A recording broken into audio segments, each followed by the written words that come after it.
Stand up for righteousness. Stand up for justice. Stand up for truth. I truly believe that thoughts are the greatest vehicle to change. We do not care whether the cat is black or white, as long as it can catch mice. We choose to go to the moon in this decade and do the other things, not because they are easy, but because they are hard. Victory in spite of all terror. Victory however long and hard the road may be. To those waiting with bated breath for that favourite media catchphrase, the U-turn, I have only one thing to say. U-turn if you want to. The ladies not for turning. Victory is the beautiful, bright-coloured flower. Transport is the stem without which it could never have blossomed. Is a quote by the British statesman, soldier and writer Sir Winston Churchill. I thought this was an apt quote for our guest today, someone managing one of the largest rail freight transport businesses in Australia, having been in operation since 1855. Our guest today is Pacific National's Managing Director and Chief Executive Officer, Paul Scurrah, who oversees over 3,000 employees in more than 70 locations on mainland Australia. Paul started his executive career as Chief Executive Officer at Queensland Rail before becoming Chief Marketing and Commercial Officer at Horizon. He was also Chief Executive Officer at DP World before becoming Chief Executive Officer at Virgin Australia. Paul has served on a range of boards including Gold Coast Suns Football Club, Australia Post, RPM Global and Australia Tourism Data Warehouse. Hello and welcome to another episode of No Limitations, a show where we speak to elite world-class performing men and women and unlock the secrets and influences that have shaped their destinies and then you can apply to your own life. For our first-time listeners from all over the world, please don't forget to follow on your preferred podcast platform and share with your friends and colleagues. And for our listeners in Mexico, United Arab Emirates and Singapore, a big hello. I am your host, Greg Robinson, Managing Partner of Blenheim Partners, board and executive search firm.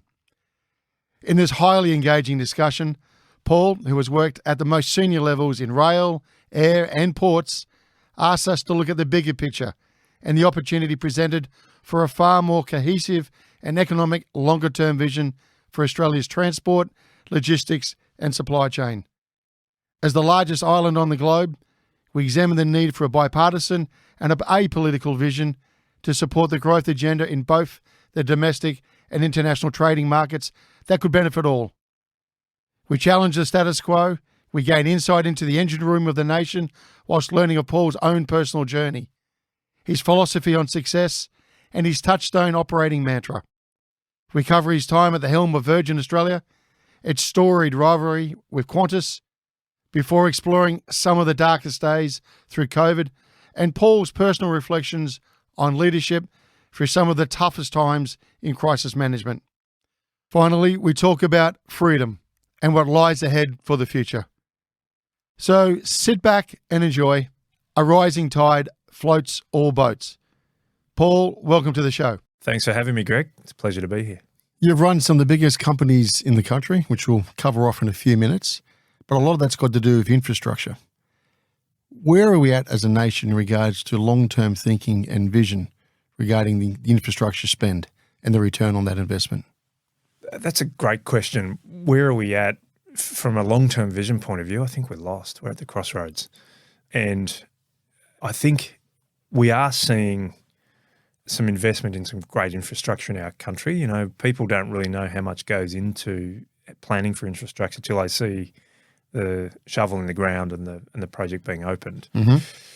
But that was not necessarily the result of a wonderful vision. All the way back, we had Bradfield, who had this amazing plan that people could see playing out. That's right. What really occurred was that there was an incentive put in place by the federal government for states to sell private assets, and then they'd get a discount on grants or a form of funding that saw them reinvest that into infrastructure. Yep. So you're seeing things like the Metro particularly in Sydney, and all the level crossing removals in Melbourne and all of those sorts of things, which are really good to see. Yep. But I'm not sure they came out of a long-term vision. Yep. And right now, I don't think we actually have one. I think we're a bit lost. So in terms of long-term vision, if I look at, we're living in the largest island in the world, where infrastructure has still got a long way to go in terms of, I guess, in your sector, rail. You've been the chief exec in the world of air, and you know ports inside and out. But I'm looking from in terms of point of our capability to maximise what we're going to offer the world in terms of efficiency and return on everyone out there bending their back to produce the goods, to export, to get a return. Are we losing it? Are we maximising it? Or what plan have you heard, or is it just run by states? There's no real easy answer to that, because I think from a national perspective, we do suffer from the tyranny of distance. So we're a very large country for the geographic population that we have. Yep. Our populations are fairly spread out compared to others. Yeah, although very strong along the coastlines. Very strong along the East Coast. So in terms of national connecting infrastructure by land, I think the road network has improved a lot. The rail network has not really had anywhere near the investment in it, and that's something that I'm very close to right now. Yep. And I don't think we make or have taken advantage of the maritime opportunities either. But the reason I say that's not easy to answer is that for things like the key exports that make our budget tick, like iron ore and coal, because they are such financial propositions and such good economic drivers, they have had the infrastructure investment and they are working really well. So if you look at what the Pilbara has, Rio Tinto, BHP, Fortescue, those guys have got really good, fit-for-purpose, high-quality rail assets because they're worth the investment because of the payback. Did they pay for them themselves? They did, yeah, they did. So they're closed shop. They're not government, but it's well worth their while to have it. Yep. Over here, first of all, when I say over here, on the east coast of Australia, you have the Central Queensland Coal Network, which was built and invested by the Queensland government and then privatised in 2010. Yes. And has been invested in really well because of the economic benefit to the state of Queensland, and they're doing very well right now, by the way, because of their royalties. Yep. And of course, yes. Yeah, and then you've got the Hunter Valley coal export system, which is predominantly thermal or energy coal, and that's also really well built. So where the economic rationale is there and obvious, we have invested in really good quality rail infrastructure. But where there's more of a social, less direct benefit, we've been really poor at investing in rail. And roads are getting better and better, but I still think that our connecting infrastructure between capital city to capital city needs to be improved dramatically. And is your business still scraping for every cent? Pretty much. So here's what I've discovered being in rail freight. So also having been the CEO of a passenger railway that also owned 8,000 kilometres of track that I sold access to freight companies. What I've found is that when you talk, and I really wish the politicians would actually pay a little bit more attention to the detail of this.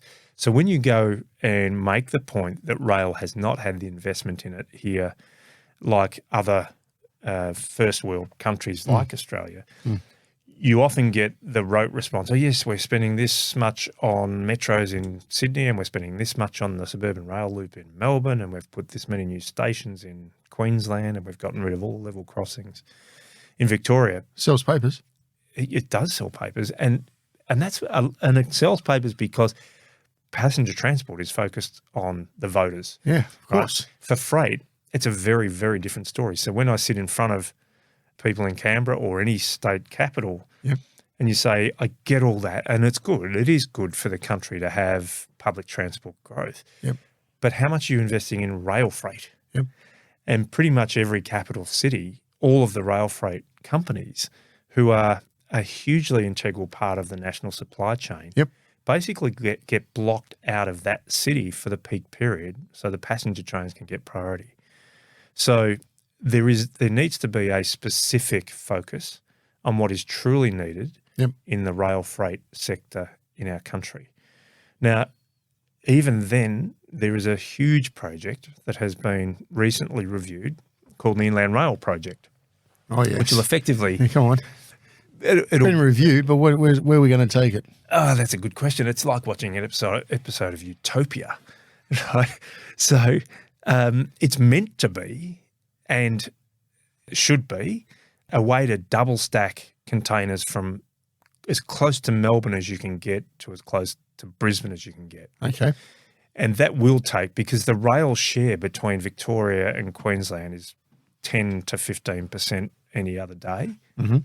Road gets the rest. It's even worse between Melbourne and Sydney. It's 1 to 2%. Between Sydney and Brisbane, it's a similar number. So the amount of rail between our biggest cities is embarrassing to admit. Yeah. And so the concept here is that, okay, it directly connects Victoria to Queensland as close to Melbourne as it can be, to get to as close as Brisbane as it can be. When construction was started, they hadn't decided the endpoint at either end. And only recently did they decide those endpoints, and they're less than optimal. But the only real commitment that's come out of that is to build the first stage out of Victoria to Parkes in regional New South Wales. Yes, right, okay, yep. Now, when you think the purpose of that was effectively for north-south freight, going to Parkes without a hard commitment to finish it within a certain period of time to Brisbane is, and I said this at a conference the other day, about as effective as building a bridge halfway to Tasmania. So the return on that project is really predicated on it being done properly. On top of that, that does get thrown back at you when you make the point about the lack of investment, and it blocks out the sun for all of the other issues with rail. Mm-hmm. It's almost like a standard answer. Yes, we care about rail. Here's the billions of dollars we're spending on inland rail. But the east-west corridor going from the east coast to Perth is incredibly important. 70+% of everything that goes between those destinations does go on rail, and it needs to go on rail. Mm. And so that needs more capacity, more resilience. We lost it for almost a full month when it flooded just a year ago. That's almost embarrassing for a country like Australia to admit that we haven't invested in something that can withstand pretty bad flooding, but it still should be able to do it. What's the difference between efficiencies on road compared to rail? It depends on which element you look at. Rail is, safety cost point of view, rail is 14 times better than road. From a carbon efficiency point of view, it depends. All of rail is about 16 times more carbon efficient than road transport. Yeah, right. But freight rail is between 4 and 8, depending on what study you look at. But it's still significantly better from a carbon efficiency point of view. We are cost competitive. In fact, in most cases, we're probably still cheaper than the road alternative. Mm-hmm. The issue is the last mile at either end. So what truck it can often do, not always do, is go from origin to destination without having to change. So we do have to have a premium, but it is a very efficient way to move large quantities, and particularly supermarket goods, refrigerated goods. It's a very efficient way of doing that. And on the actual rail infrastructure we actually have now, Paul, capacity, what sort of percentage of capacity are we using? It depends on which corridor. We're probably using 70+% of the capacity going between the east and west. We've just recently done the study to see how far we can push it before we need significantly more track or more passing loops or the things that you need to make sure that more trains can operate. So I think we're put in the zone of 70 to 80%, but there's still a long way to go to max that out. We can play our role as a company because the industry really has not spent, in my view, enough money on efficient equipment. So we're investing heavily in what's called a well wagon. A well wagon is where two containers can be stacked on top of each other. And that's what the US do pretty much everywhere. Yeah. So we can actually increase the amount of capacity by investing in the right equipment. We're doing that as we speak. So who is the bench model you're looking at internationally? So Class 1 American railroads are very well known for being good businesses. There's slight differences, or more than slight differences. I mean, what the US, North America and Mexico, Canada, US and Mexico got right is that there is one standard gauge of railway width all over the continent, not just the countries. In Australia, we narrow gauge in Queensland and the West Australian passenger network. We're broad gauge in Victoria, And we're standard gauge, which is anything but standard in this country, in New South Wales and now Adelaide. The governments over the years have invested in making sure that the standard gauge corridors between the capital cities remains or becomes standard gauge, so you don't have to change. But still now today, when you take a standard gauge train over the border into Queensland, stop at our terminal at Acacia Ridge, if it's going any further on rail, you've got to take it off that train and put it on another train that runs on a narrow gauge network. So when you talk about benchmarks, and we may never in our lifetime, I'd say definitely never in our lifetime, see that standardised because it's so expensive to fix. Is it? Massively expensive to fix. I mean, you think about it, it's a less than a foot difference in the width.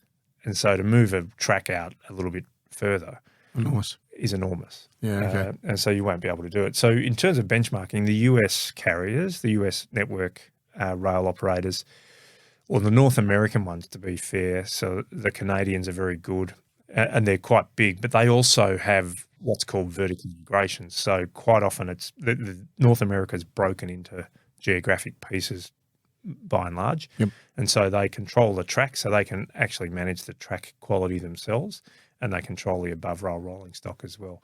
But it's a good way of doing it, and they certainly have a higher density of transport on rail than we do here. So during all your years of experience in this sector, has there ever been a get-together of all the top chief execs and government looking at air, rail and sea? And Not in my time. And how we actually start thinking about it as a nation?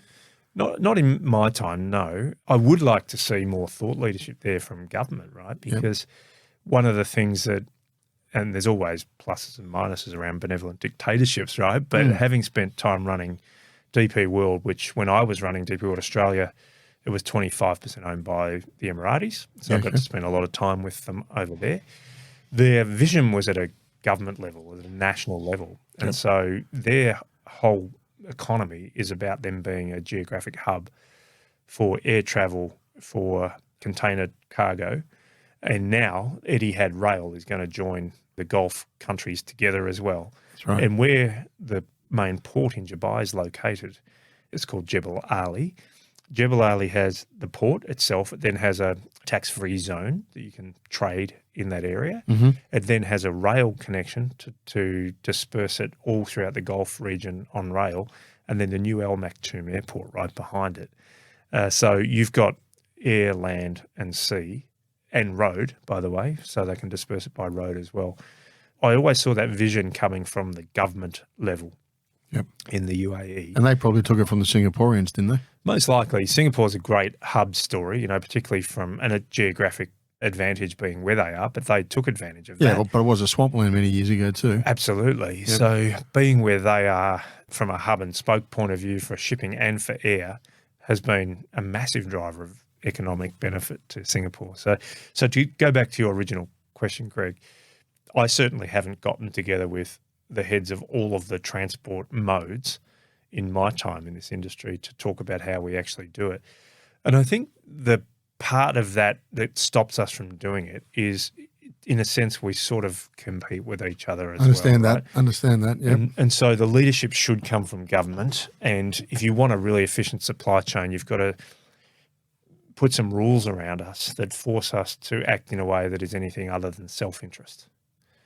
And so that has to be sort of imposed on us because we, as officers of our companies, we have to, by law, act in the best interest of our company. When we take an industry approach, you take the view that a rising tide floats all boats. That's right. And that we'll benefit, but the competition might benefit as well. And that's not a bad thing to do. But when push comes to shove, if you're advocating for something that might cost you, you're never going to do it unless it's regulated on you to do it, or there's something that actually allows you to credibly say, I have to do that, which is in deference to my fiduciary duties for the company.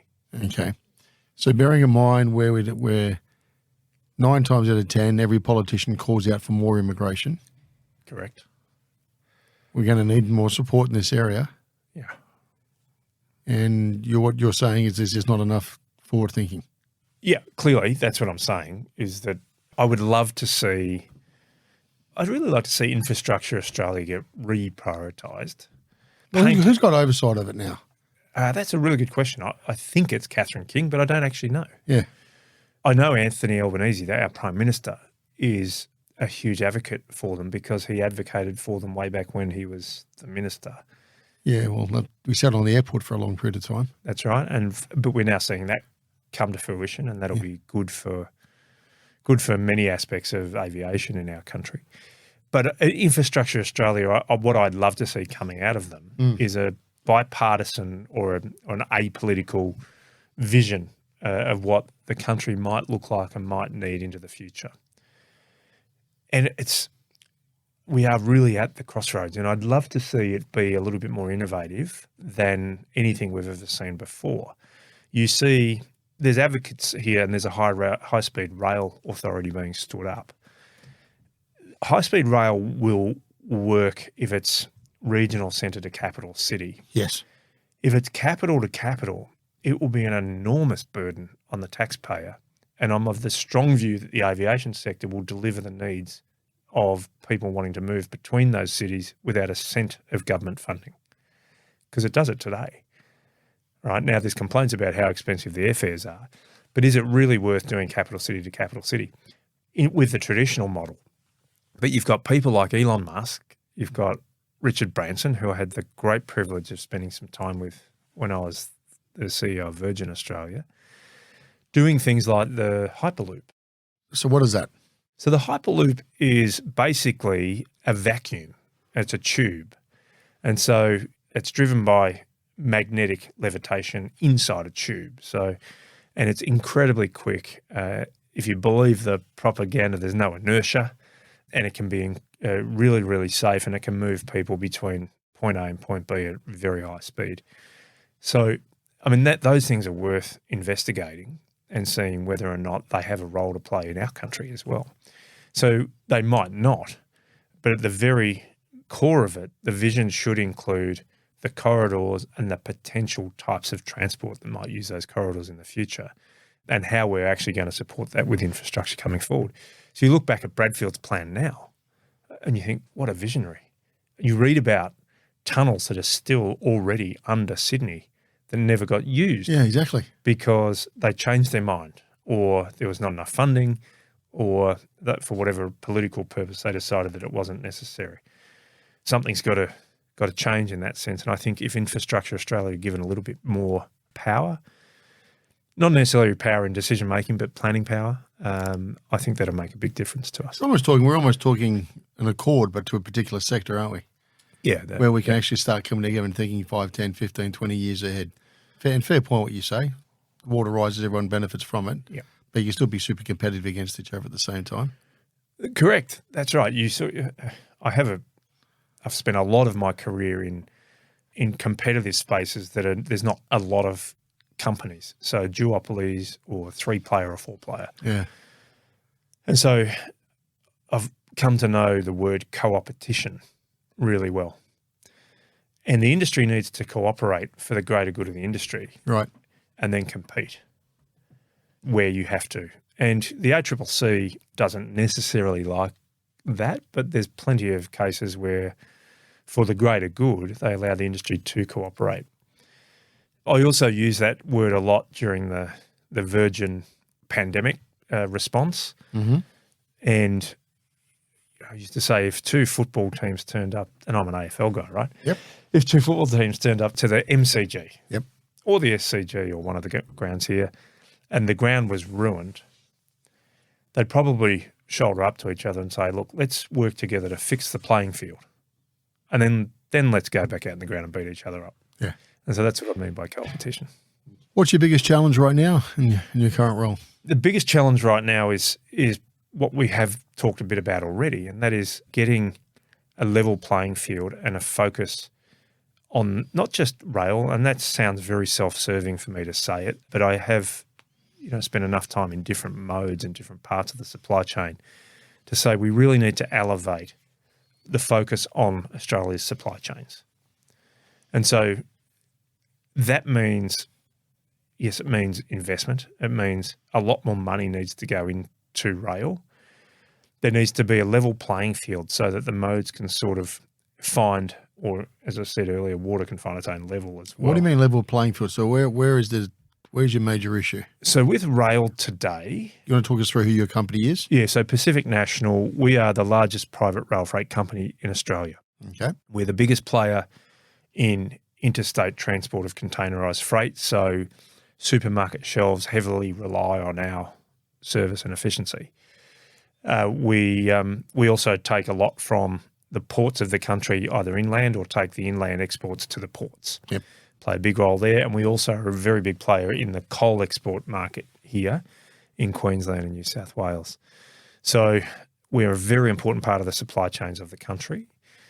We don't own any of the track we operate on, but our performance is heavily affected by how good or how bad that track is. And so one of the big problems that we do have is that there's multiple owners of that track with multiple regulatory environments and different rules. So, for example, one of our containerised trains can hit Kalgoorlie where the ownership of the track changes and the rules change for no real good reason, other than they have a different opinion, the owners of that, to what the Australian Rail Track Corporation, who owns it to Kalgoorlie, has about what we can and can't operate. Right. So without breaching anything too confidential, we have to change the configurations of our train at Kalgoorlie on a track that just keeps going to Perth, that's built to the same specs as the one that gets you to Kalgoorlie, because the owners there, which is privately owned by private equity, have a different view of what's efficient or capable of running on their network. So unless the government has a nationalised view of supply chains, a real determination to standardise the way it operates, and that there's a standard way of doing things everywhere, and if you don't have that vision today, we'll never get there. It's a huge job. It'll take decades to get there, but that's got to start somewhere. Unless that happens, self-interest is always going to push inefficiencies into the rail market here. And the worst thing I think about the difference between road and rail is that we pay track access charges to the track owners. Fair enough, they've invested hundreds of billions of dollars in it and they need to get a return on that investment. Yes. But because, and this is true for the government-owned parts as well, government still owns a lot of track in our country, but it's government-owned corporations like Queensland Rail, or it's a government business entity, GBE, at a federal level like the Australian Rail Track Corporation. They have to wash their own face. They don't get any grant funding from the government. Yeah, right. They have to be a liquid trading solvent business, which means they charge us full tote odds. So we are paying a lot more per tonne or per kilometre for rail access than the road industry does. They are subsidised. There's a lot more grant funding in road. Road gets a lot more fluid funding into it, which grows the capacity every year. So rail always feels like we're going back to the very beginning when we're asking for more money and trying to state the principles of rail again from the very get-go. So it makes it very difficult. So in terms of access charging, investment, and because rail projects are by their nature big projects, one big project will be worth a lot more in terms of the outgoing government taxpayer dollars than 100 road projects. So that one project gets a lot more scrutiny than any of the 100 do that aren't anywhere near as efficient or anywhere near as scrutinised as they should be. But it still adds capacity to road while rail is still begging with the begging bowl for extra money. What do you mean by the word nationalise? So is it nationalise in the sense that if I go from this track to this track, it's the same fee or whatever I'm going to pay for that other track, another couple hundred Ks down? Is that what you're seeking? Or are you saying you want it run by government? Certainly not being that prescriptive about what I think should or should not happen. There should be a nationalised approach to the way all the owners operate, though. So I'm not necessarily advocating for renationalising the rail track network in the country. Okay. So I do think that government money should only go where private money is not willing. Yep. And private money is very willing to own the track in our country. So if they're willing to invest in it, we should take it. Okay. What I'm looking for, though, is a national approach to the way they are required to operate inside that framework. So rather than the West Australian government deciding the regulatory regime for the West Australian network and the federal government setting the rules for the ARTC network, there should be a national supply chain authority that sets all of the standards, maybe sets the regulatory framework that gets adopted everywhere. Now, that's not an easy thing to do, because when you sell off a public asset to a private owner, you're selling a future story, a future cash flow model. So if what you now are trying to do is do a U-turn and say, in order to do the right thing by the country, you can't make as much money, then there's these compensation discussions, there's all sorts of things. Not an easy thing to do. But someone at the federal level has to grab hold of what is the current and future needs of our supply chains and make sure that they get the time, attention and money that they need to be as efficient as they possibly can be, as simple as they can, but they're far from simple right now. And that's all in the greater good of the country. And it can only come from Canberra, in my view. You're listening to No Limitations with special guest Paul Scurrah. On our next episode, I sit down with Jadden Comerford, founder and chief executive officer at Unified Music Group. He actually was friends with my brother, Vance Joy, and my brother sent me his song Riptide, and I just said, wow, this is amazing. But the thing is, like, just because you got a great song, there's still this huge road that you need to go down for it to turn into something. And I've spent a lot of my time being really grateful that that moment happened for me, because it was a real, like, career-changing moment for my business and for me personally. Be sure to join us on our next episode. And now, back to the show. How many competitors do you have then? That in itself is a really interesting question, Greg. We have lots of competitors, because any way you can get freight from Melbourne to Perth is a competitor to us. In the rail freight sector, we have two competitors, predominantly in the containerised freight sector, with a fourth competitor doing a little bits and pieces of it on the back of other trains. In the coal market, we've got two other competitors. In the bulk market, we've got three other competitors on rail. But the biggest competitor is road in particular. So when you look at the freight task between Melbourne and Sydney, it's 98% of it goes on road. 98%. So some people like, for their own benefit, to position us as the big gorilla, because we are quite sizable in the rail sector, but we are a minnow compared to the road industry. And so there are restraints put on us as a company and on our industry per se, thinking that it's a less competitive market than it really is. Any mode of transport that can take freight from Melbourne to Sydney or Sydney to Brisbane or any of the capital cities is actually a competitor to us, including sea. So there is a coastal shipping competition that comes and goes a little bit depending on how full the international ships are when they come in. But that is how many competitors. We've got many, many, many competitors. Okay, and compared to the world price of freight, you know, I hear from manufacturers the cost of shipping bricks, for example, from Brizzy down to Melbourne or Melbourne to Brizzy costs an absolute bomb compared to shipping it from one country to another. Where do we stand on all this? We don't do too badly compared to like-for-like countries. So when you think about developed economies that have a very good standard of living, we're not terrible, but we are a lot more expensive transport-wise, kilometre for kilometre, than some of the emerging markets. So it does add a little bit to the competitiveness of our importers and exporters. But having said that, again, for rail, unless there's a different grant funding model, anything that gets invested in rail has to be recovered through pricing. So we've got to be really mindful of how that investment's recovered in a way that it's not actually hurting the competitiveness of our import-export market as well. Look, rail is not cheap. In fact, building roads is not cheap.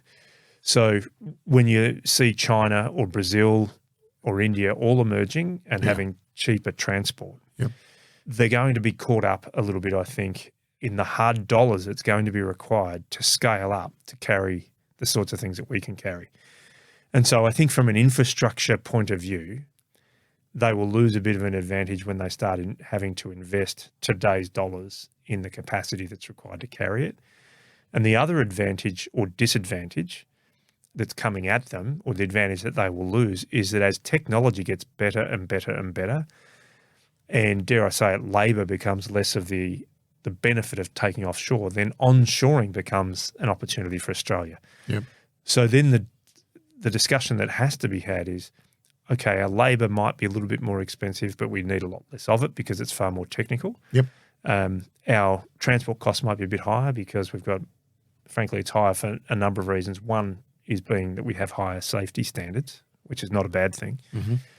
And so even though they're higher, having less sovereign risk by manufacturing it in Australia or even having it closer to the source market actually provides an opportunity for our transport supply chains in this country.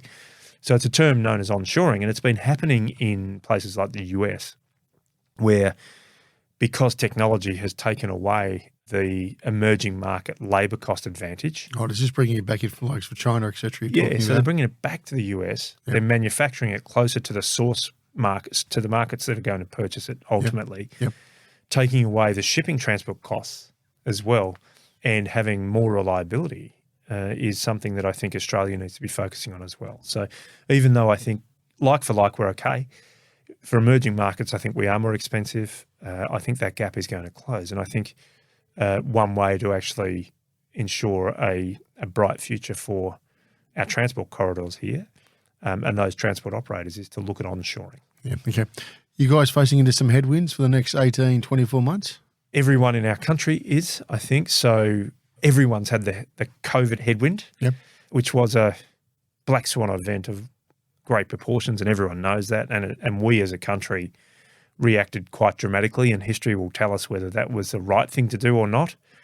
And it's still really hard to pick whether it was, frankly. And, certainly hurt me personally because, the pandemic killed the airline I was running. So if I had my time again, I'd wish the pandemic never came.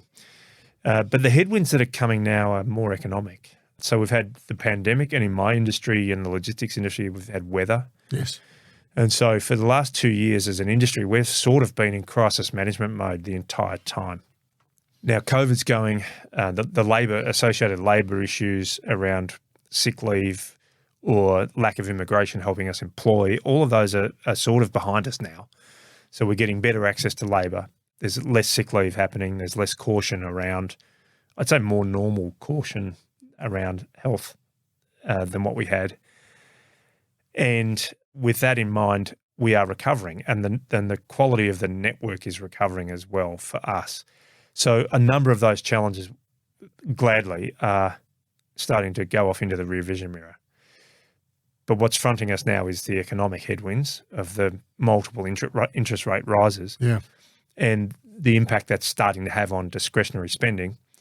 And that discretionary spending is often luxury items that get transported around between capital cities on trains or come in on through the ports. And so, and I was speaking to a key retail customer just this morning saying there's two things that are happening. They're not buying the new kettle, or they're actually buying a cheaper new kettle. Yeah. So they're the sorts of things that I think are coming at us in the next 12 to 18 months.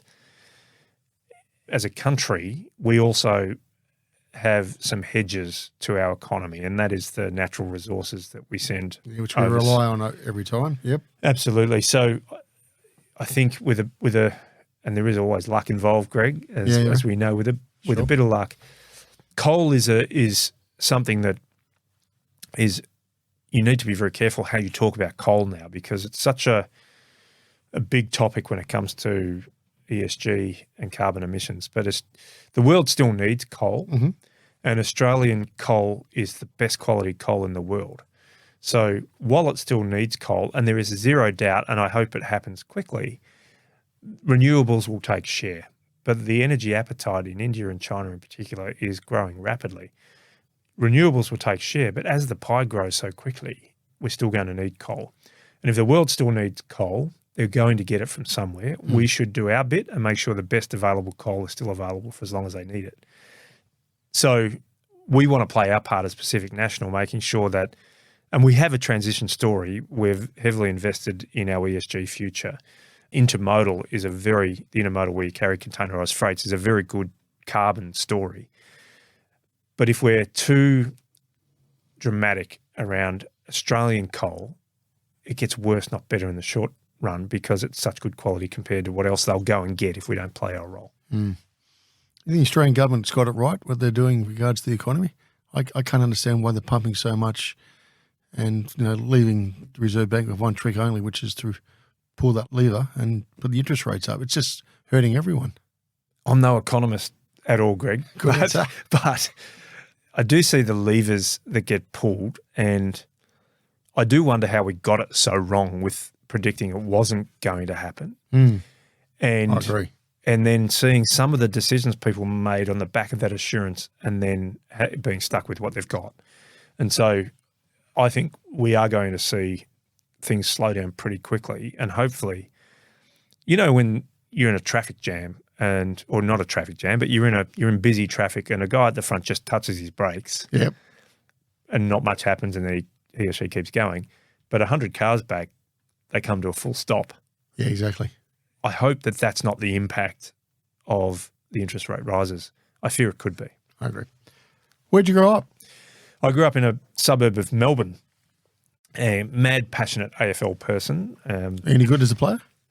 I took myself pretty seriously as a footballer and spent some time at Richmond Football Club, and injuries got the better of me, and then played in what was called the VFA then, or the VFL. You played VFA, now. did you? I did, yeah. Okay, you're half decent then. I was a legend in my own lunchtime, that's for sure. I loved my footy. I took it really seriously, and it taught me so much. So I grew up. So who were you playing with in those days at Richmond? Oh, who would have come through? Craig Lambert, that went on to be a very good player with Richmond and Brisbane. Tony Free, who ended up being the captain. Stephen James, the Bauer brothers, those boys, they'd come down from Mildura, which was Richmond's country zone. And I grew up in Richmond's city zone, Mount Waverley, Chadstone area. But injuries weren't that kind to me, and that certainly didn't help me progress. And I had a pretty bad knee injury and had surgery and missed 2 years when I was between the ages of 19 to 21, which is such formative years for a footballer. Absolutely.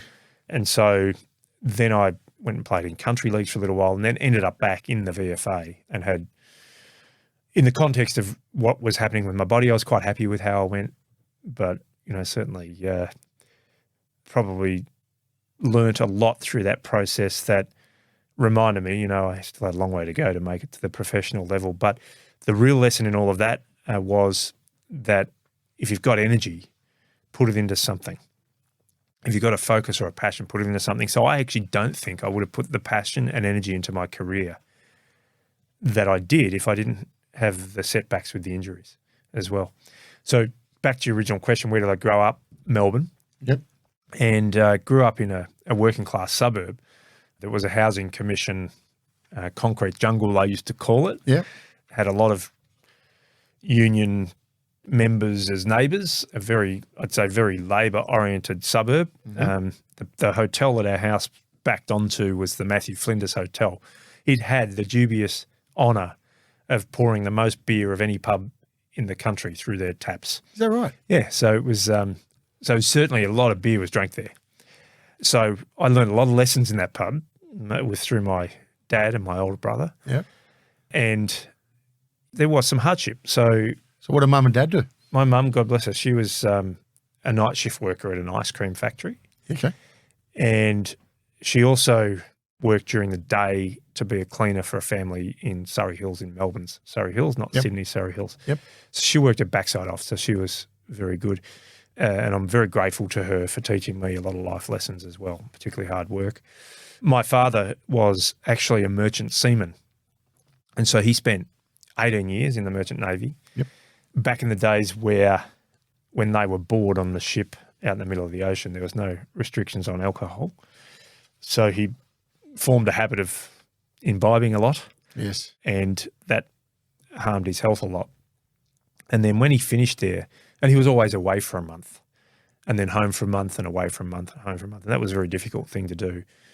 And on the month he was back, he would spend a lot of time in that pub. Yep. I loved my dad, by the way. He was a very funny man, but never really grew up. I don't think the career allowed him to grow up. Then he became a stevedore, which is really ironic because back in 2013, I was made the CEO of the very last company he worked for before he passed away. Yeah, right. And I didn't learn that until I turned up to introduce myself to the staff, because the company that he last worked for had changed its name twice before I got to where I got to. But I had all these guys come up to me and say, oh, you might be the CEO, but you're sort of one of us because you're Davy Scurrah's son. And I go, really? Yeah. Okay. Did you work with my dad? And they say, yeah. And then they'd describe something about him. To start with, I thought they were trying to just get in good with the new CEO, but then they'd say something about my dad that was only people that knew him would know. Yeah, right. So it was true. So it sort of held me in good stead because I could say, look, I know all the tricks he used to pull. I know all the scams that he was a part of. So you can't pull the wool over my eyes. So what did you set out to do? You obviously set out to be a football player, or as a rules player. Yeah. Injury, as you say, came along. So you got to change course. And you suddenly build this career in the sector we've been talking about for the last 40 minutes. So is this off the back of the old man opening some doors, or how did this all come about? Not at all. I accidentally ended up in stevedoring. Okay. What happened, I think through all of that, and there was a point where my mum and dad got divorced. And somehow, and I actually probably don't know the full story, Greg, but somehow mum, who had ended up with the family home, which was in that concrete jungle, something happened where she lost it through something dad did post all of that. Oh, really? Yeah, and I still don't really know. Yeah, right. So we lost our home. Gosh. And so we had to go and find somewhere else to live very quickly. And I, at that point, the great nature of team sport, and AFL in particular is a real leveler. Doesn't matter where you come from, what your background is. You get treated with respect and you learn things like goal setting, discipline, all of the things that I think really served me well in life. Those lessons kicked in. And so I realized that, if I'm going to be anything, I have to basically depend on myself to do it. And you've got to go and get the ball too. And you've got to go get it. So I still remember reading some books about the power of the mind. Oh, here we go. Okay. Yeah, and it's funny if you want to talk about new stuff. What's this? Think and Grow Rich, or how far back we going? That was one of them. In Napoleon Hill, wasn't it? That was absolutely one of them. Yeah. The themes, the first book I read, I've just remembered it. I've locked this out of my memory. It was called The Lazy Man's Way to Riches. Okay. So the title got me. But it was all about belief and mind power. Yeah, well, where was your confidence at this point? You see mum and dad break up, you lost the house. You strong in confidence, or are you mentally then? I would have described myself as a cocky kid. Yeah, okay. Well, because you're a good footballer? I think it was a bit of bravado, and possibly that. I was naturally good at sport, so cricket, basketball and football I was okay at. But I was a little bit cocky. I actually didn't have to try hard at school in the subjects I liked. Yeah, okay. Let's be clear about that. The subjects I liked. The ones that I didn't like were a massive chore. But I was a bit of a cocky kid, but I think deep down I was really insecure. And so I would hang out a lot with people who had a much more stable family life than me and see what they had, and maybe a little bit of envy, jealousy possibly was there, but I was certainly, for all of my cockiness, I think there was a bit of bravado behind that, and there was a little bit of insecurity. All right. But I know what I did learn through reading those books, and not everyone buys into this there's at a all. lot in them. But there's a lot in them. Oh, great. And a lot in making sure that you set a vision, make sure that you believe that no one's born with any entitlement. We're all born flesh and blood. What gives someone else a right to have something that I might think I'm entitled to get or entitled to chase at the very least? So what was the big takeaway? Oh, the big takeaway with that is success, in my view, comes through a series of very small steps over a very long period of time. Everyone who's an overnight success in the world's eyes will tell you this is not something that just happened overnight. I envisaged this way back when I was a kid. This is what I've always dreamed of. And so I think what you learn there is have a vision of what success looks like for you. Yeah. And don't overthink it, actually. There's a lot of these public speakers that will say, have a vision board and look at it every day. And it never worked for me because it reminded me of what I don't have today. So I'd have a much broader picture of, I just know this is going to happen one day. And I actually told people back in the late 1990s that I would be the CEO of Qantas. Did you really? One day. I did, yeah. Well, you weren't too far off. I nearly got there. I was the major competitor CEO. But I used to always say, and not to everybody, I certainly wasn't cocky about it, but people who I was close to enough to confide in when they'd say, so where do you want to end up? Yeah. I would say, I see myself running an airline. All right. But you didn't go to uni. I did not go to uni. So roadblocks as a result of that? Oh, some. Not many. So how do you overcome them? Get things done. Achieve. Focus on the job you're in today and do it as well as you possibly can. I see this with executives that come through the system right now. You can see that their eye is not on their current job. They're looking to the next one. Now, that's fine to, as I said before, have a vision of where you're going to go and believe you're capable of getting there, but then understand that what you're currently doing that as well as you possibly can is one of the key ingredients to actually taking that next step. Now, I also noticed you jumped around a little bit in your career. I did. Probably a lot more than I've seen others do, and that's not a bad thing either. Yeah, not always by design. I'd like to claim it was all planned out that way. And I have to say, when I went to become the CEO of DP World Australia, I started thinking then maybe this airline dream thing is not going to come off. But then I would just say, it's, almost for someone else to decide that. So just keep doing what you do well. And so why did I move around? Well, ANZEP was a big part of my past. Yeah, I saw that. Would have been some good learnings there. Amazing learnings. You talk about university. I learnt more in that 6-month period of going through the ending of ANZEP than I think I ever would have learnt in university. Yep. So I did not choose to leave there. I got involved with setting up Rex, which is still flying today. But at that point in time, the family decision was to move to Queensland and take a government-backed tourism job. Why would you want to do that? You're taking the safety option. At that point in time, yeah, I did. Yeah, why would you do that? You're the entrepreneur. You're the hard-ass footballer.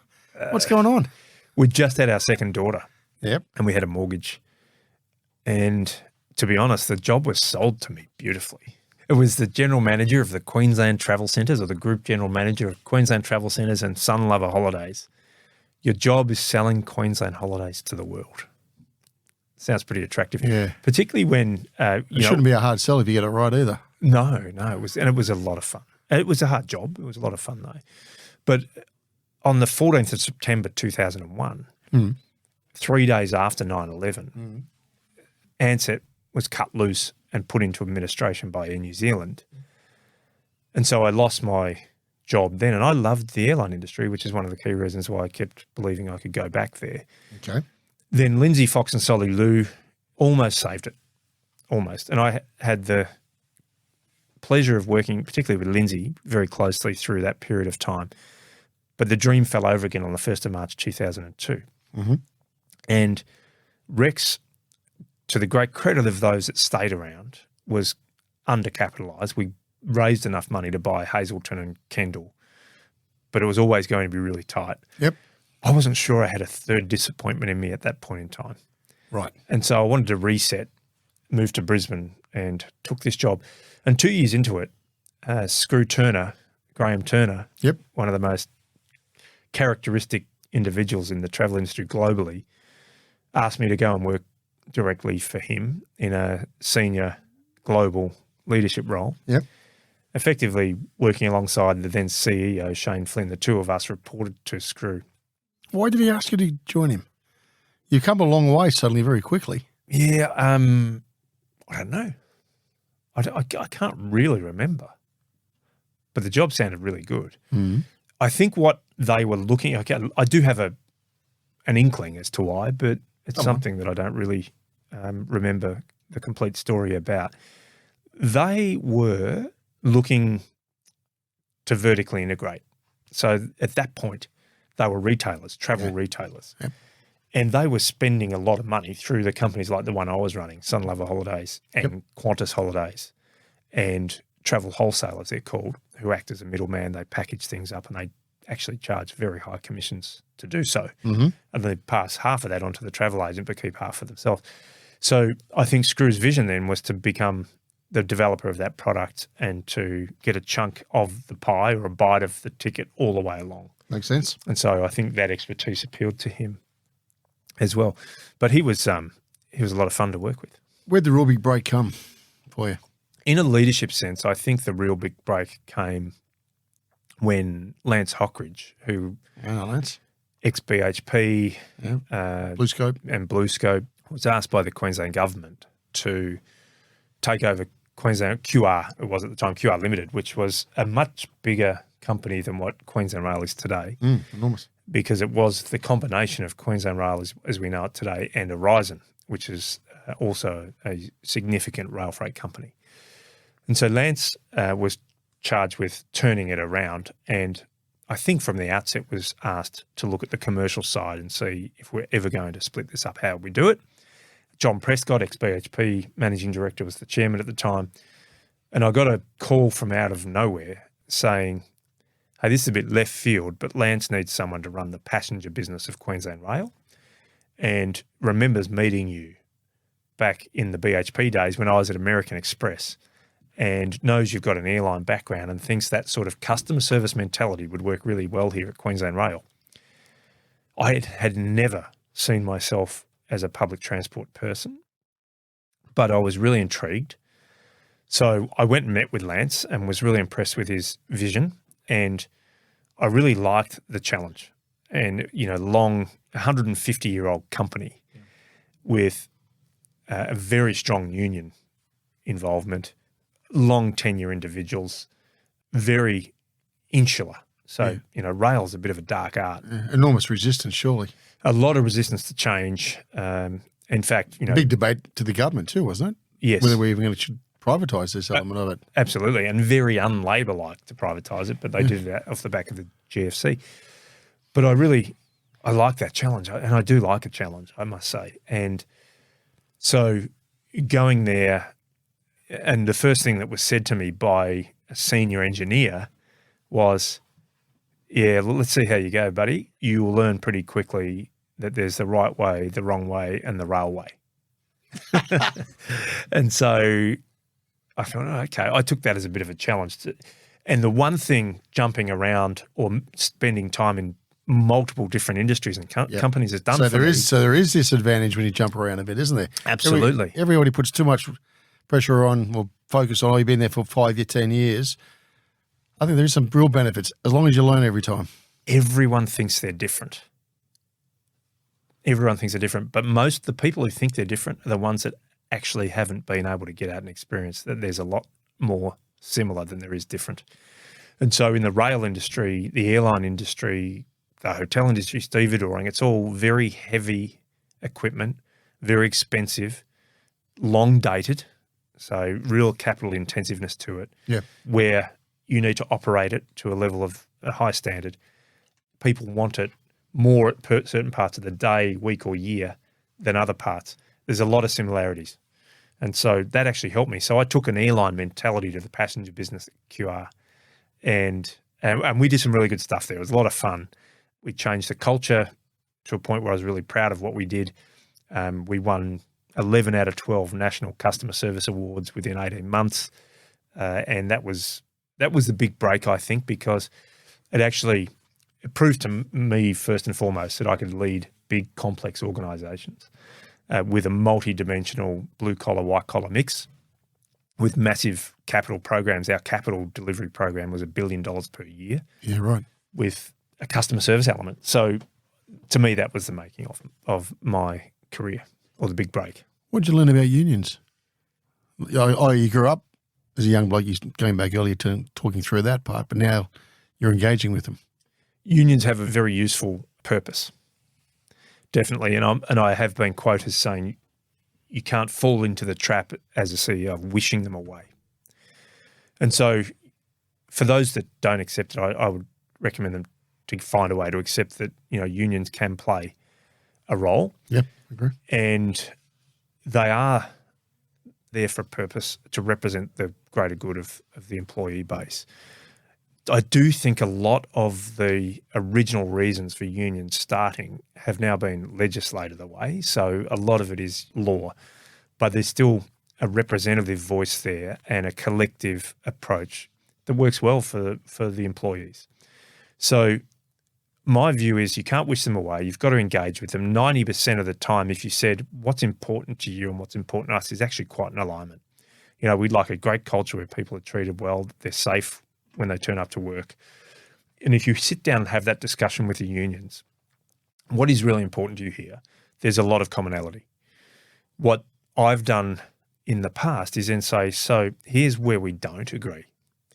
And here's where I don't think we ever will. And I respect that you're going to go hard that way. And you need to respect that I'm going to go hard that way. And there's processes, if we can't find a middle ground, that we have to engage in that are there for that very reason. And that's, you know, arbitration or mediation. They can legally take strike action. I can legally respond as a CEO.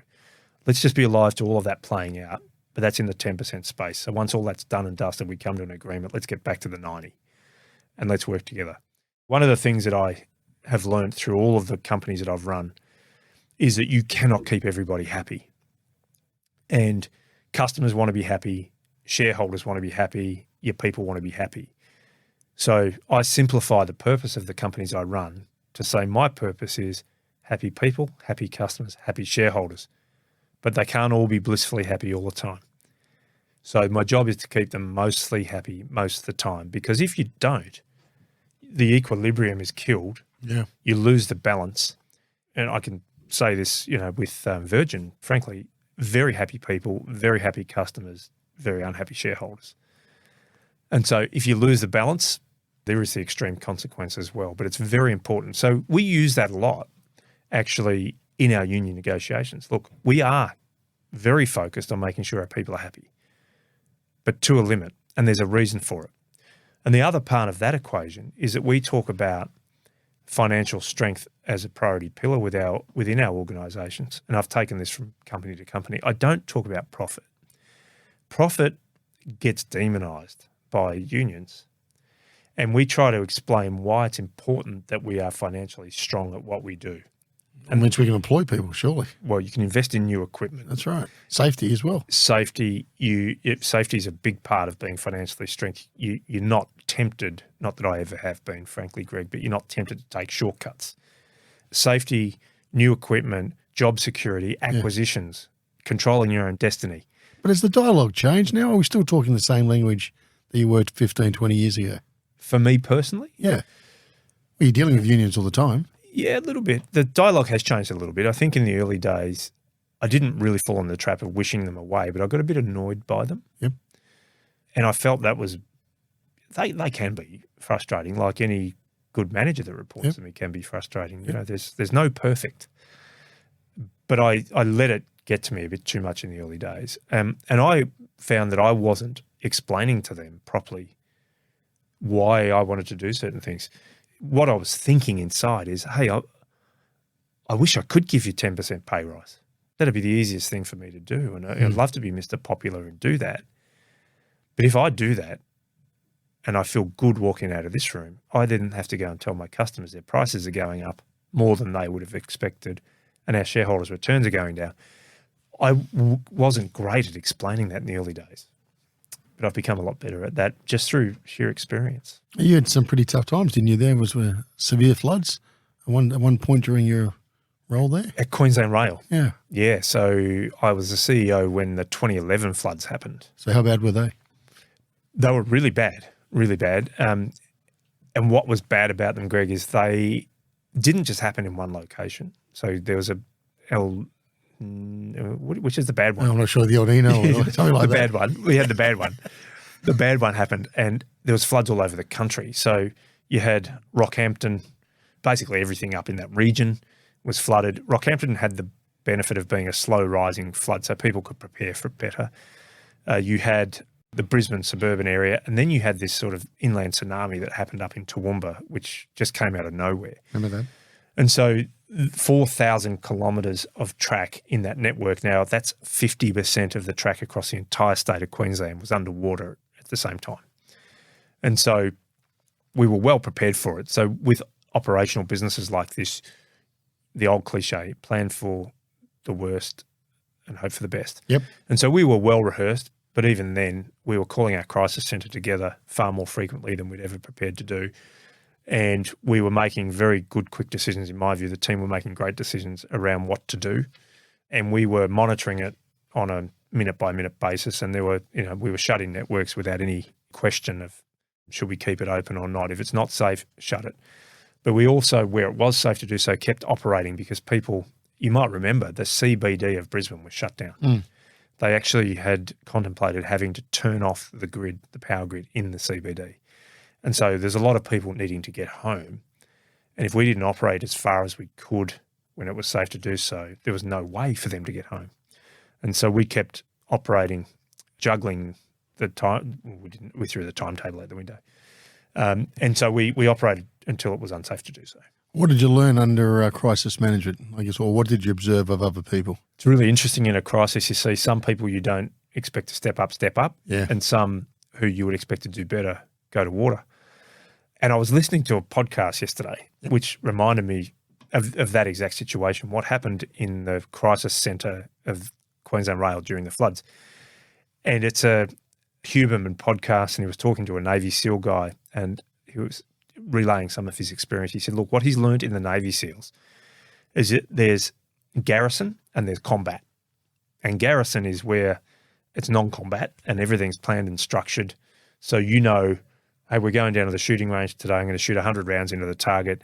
When I get back, I have to polish my shoes and do all the things that make me look disciplined. Tomorrow I get up and we're doing a 5-mile march. Combat, on the other hand, is chaotic and nowhere near as structured as that. And so some people that are terrible at garrison are fantastic at combat. And in his view, you've got to be very picky about the type of people you ask to do either. Because it's one thing to be good in theory and good in structure. It's another thing not to be. So that really reminded me of my time sitting around the Crisis Management Centre at Queensland Rail. Some people were great in combat and some people who were good in garrison weren't so good in combat. How good were you in communicating?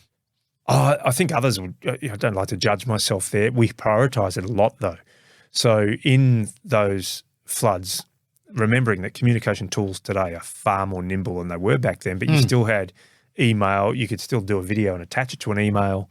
And so we had the philosophy that every time we came together, and we were coming together hourly as a leadership team and getting, situation updates and then dispersing out to deploy those decisions every time, every hour, I or one of my team would jump onto either a video or an email and say, we've just discussed these 3 things or these 4 things.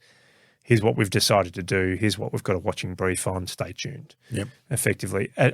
All the way back to my Ansett days, I remember the lack of communication and how stressful that was and how I'd be standing for the period I wasn't back in the office helping them resurrect. I'd be standing at my lounge room window watching for the postman to come past to see, is today the day when a letter telling me what the hell's going on is going to be dropped into my letterbox? Yeah, right. And he'd go past and not stop. Oh, no, how long is this going on? The uncertainty killed me. So I remember that and made sure that if I've got nothing to say, I'm still going to tell everyone I've got nothing to say. Listen, we just met. There's been no real update. Here's 2 other things you need to know. I'll come back on in an hour. That really served me well in the Virgin pandemic crisis. Yeah. And we had instantaneous ways of communicating. So we used the tool Workplace by Facebook or Meta now. Yep. And we were able to do live updates. And we had 8,500 to 9,000 people watching those live updates. And I was doing multiple numbers of them per day. Communication in a crisis is incredibly important. How'd you go, maybe still want to cover it off as well, making decisions about having all the information? Like, how did you evaluate your own performance? Because surely you got to be making decisions like that, right? Based on, okay, you think you got facts, but floods change pretty quickly as well. I think you have to be comfortable outside of safety. I think there's an uncompromising approach to safety. You can't afford to make mistakes. Outside of that, I think you've got to be comfortable with making calls, being decisive where it actually might not be in the long run the right call. because I just think that possibility plays out. If you're not alive to that, I think you get paralysed into making nothing, no decisions. And so safety aside, everything else I think you have to be fluid on. And it's really important. So I think that the important factor there is not to be, I've never been a command and control type leader to say, I don't care what you think, just do this. I'll always say, look, this is a situation. What are our options? And we would have a discussion as a team. The options would come up and we'd go, right, well, we need to pick one of these options. And if I need to step in and say that as the CEO, I will. Inevitably, mostly, we landed on the same option as a team. Yep. But you always get better suggestions, much better suggestions by asking. And it's not always just about asking my direct team. If it's a situation that involves a specific site, you get the guy from the site on the phone. Yep. And you say, hey, listen, this is what we're hearing and seeing. What are you hearing and seeing? Help us make a decision. But you've got to be comfortable that the risk of making a mistake exists. I can't say that the decisions I've made in all of those circumstances have been perfect, and not even sure I'd make the same decisions in some cases. But you have to do what you can do with the information you've got at hand. DP World, how did that come about? I was at Queensland Rail. Yep. And there was a downside to that, and it was government and it was bureaucratic. And I think you said to me before, why would you go to a government job, right? Being a little bit more entrepreneurial and a little bit more, it's a word without insulting people, a little bit more private sector focused. Yep. I was approached then by Lance Hockridge again. So we had split the company in two, and he'd taken the private side and I took the public side. That's Horizon. Yeah, so he took Horizon, Yep. which was known as QR National back then, and he floated that. Yep. And so he was really good with his advice, and so was John Prescott. They said, look, the experience you'll get by running Queensland Rail as a CEO and reporting to a board will be invaluable to you. Go down that path. Yep. But we're open-minded about when you're ready to come back here, and we'll bring you back as an exec. And so that was a sort of a loose agreement for quite a while. And then early 2012, that eventuated. And I went back as the leader of the commercial and marketing division. And it was a pretty big task. At that time, Pacific National, the company I now run, was fiercely competing to enter that market. And we had 190 million tonnes of coal on contract. And the year that I went back there, 130 million of that was contestable. Yeah, right. And you go back through the history books, it's no secret that the miners at the time weren't overly satisfied with QR/Horizon's performance. Yep. And so a lot of things had to change. So, and for lots of reasons, the team came together, and at the end of that story, we kept it all and we actually improved the returns. For some reason, that put me on a national radar. And when DP World were looking for someone to come and take over, I was approached by the recruitment firm. Yep. Initially, I have to be honest, I hadn't heard of them, DP World. In the world that my dad was in, it was called Qantas and then P&O. Oh, yeah. Yeah. Yep. And so I actually didn't know who they were. So I went along for the discussion out of curiosity, and it felt a bit fatalistic because it sort of felt like I was slowly working my way towards containerized freight, because I was doing passengers, I was doing airlines, then passenger rail, then freight rail, and then freight handling at ports by going to DP World. It sort of felt like someone wrote this story and I'm only just cluing up to it, right? And the added complexity of it being a company or an industry my dad used to be in, so it triggered my curiosity. So then I went and had a chat to them and got more and more interested in it. And again, liking a challenge. It was a time where all of the ports were being privatised as a part of the asset recycling program. As a part of the privatisation program, and in order to make it more attractive, the governments who owned those ports had allowed a third entrant to come in, so it was no longer your duopoly. Privatising, which, and I know some of my current owners will get upset with me for saying this, but the privatisation of ports meant that more commercial rents were being charged. Yep. So rents were going up. So there was more capacity because there was a third player coming in. Yep. and shipping lines were consolidating, so they had more buying power. So higher rents, more competition, greater buying power was all going the opposite direction to what, you'd really like it to be. So I went through that challenge, and we went through a major cultural change at DP World. We changed the customer service focus. We effectively had to invent new revenue streams to protect the bottom line, and it's now more profitable than it's ever been. So how do you do that for those budding CEOs out there? So we're talking about change management to its extreme, sounds like. How do you go about that? You have to be real about where you are and just get the facts on the table. So there is, not everywhere, but in some of the companies I've been into, there's a habit of telling management and board what they want to hear without disclosing the real problem. So honesty, frankness, and owning up to where you are is very important. In order to do that, though, you've got to have verifiable data. It's really important. So, and I have done this in all the companies I've gone into, is say, I don't care what the answers we get back, to be honest. I'd like them to be a little bit more positive than negative, but whatever comes back, that just is what it is. So let's ask our shareholders firstly, what do they think is good and bad? Let's ask our people in a deep-ranging engagement survey in a higher frequency than I think a lot of companies do. Okay. And let's ask our customers to rank us, to be honest with us, to tell us. There was a survey given to me that had been done external to DP World when I got there that said 88% of the industry would prefer Patrick's to DP World.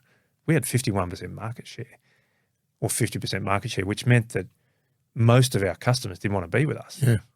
And they were there because of either a contractual arrangement or a link to the global parent, which wasn't good. So where are we really starting from? What's working, what's not? What are the problems we have to fix? And how do we map out the step-by-step change to get there? So I like to brand that program. Mm-hmm. So at DP World, we called it our compass, which is made up of your vision, your purpose, your priority pillars, and your behaviours. Okay. And everything we did then was compass-based. So safety was our number one pillar there, of course. Our vision was to care more. That was it. Care more about our customers, care more about our shareholders, care more about our people, but it was just to care more. We've got a very different vision where we are now, and I had a version of it called our radar at Virgin, Yep. and here it's called our P&A. So doing that brings everyone together?